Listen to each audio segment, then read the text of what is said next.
ভারতীয় জনতা পার্টি 44তম প্রতিষ্ঠা দিবস উপলক্ষে মেলাঘর পুরসভায় 9 নম্বর ওয়ার্ডের উদ্যোগে পুরাতন পঞ্চায়েতের হল ঘরে গরিব দুস্থ দুঃখীদের বস্ত্র বিতরণ করা হয়।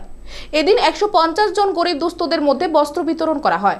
বস্ত্র বিতরণ অনুষ্ঠানে উপস্থিত ছিলেন মেলাঘর 9 নম্বর ওয়ার্ডের পৌরসভার কাউন্সিলর তথা মণ্ডল নেতা মালিক মিয়া, সিপাহীজলা জেলা দক্ষিণ অংশের ভারতীয় জনতা পার্টির সভাপতি দেবতা ভট্টাচার্য, যুব মোর্চার দক্ষিণাঞ্চলের সভাপতি শুভঙ্কর সরকার, প্রাক্তন মন্ত্রী বিল্লাল মিয়া, মেলাঘর পুরসভার চেয়ারম্যান ও ভাইস চেয়ারম্যান, সোনামুড়া বিধানসভার 22 এর 28 বুথ প্রভারী কর্ণজিৎ দাস ও অন্যান্যরা। বস্ত্র বিতরণ অনুষ্ঠানে আলোচনা করতে গিয়ে প্রাক্তন মন্ত্রী মিলন মিয়া বলেন, একদিকে রমজান, অন্যদিকে ভারতীয় জনতা পার্টির প্রতিষ্ঠা দিবস, দুইয়ের সমন্বয়ে এই বস্ত্রদান অত্যন্ত গুরুত্বপূর্ণ।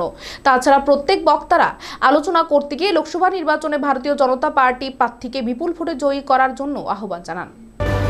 এখানে একটা জিনিস জানতে হবে, আমরা আজকে এখানে বস্ত্র বিতরণ অনুষ্ঠান, এটা কোন দিনে ডাকা হয়েছে? একদিকে রমজান, এটা হলো আমাদের ধর্মীয় আরেকটা কি দলের প্রতিষ্ঠাতা দিবস।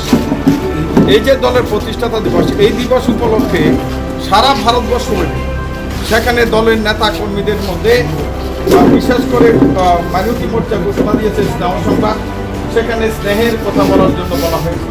ঠিক তেমনইভাবে ভারতীয় জনতা পার্টি বিভিন্ন জনসংগমের মধ্য দিয়ে সংযোগের মধ্য দিয়ে কাজ করার জন্য অঙ্গীকারভূত হয়েছে। সেই অঙ্গীকার স্বরূপ আজকের এই সভা।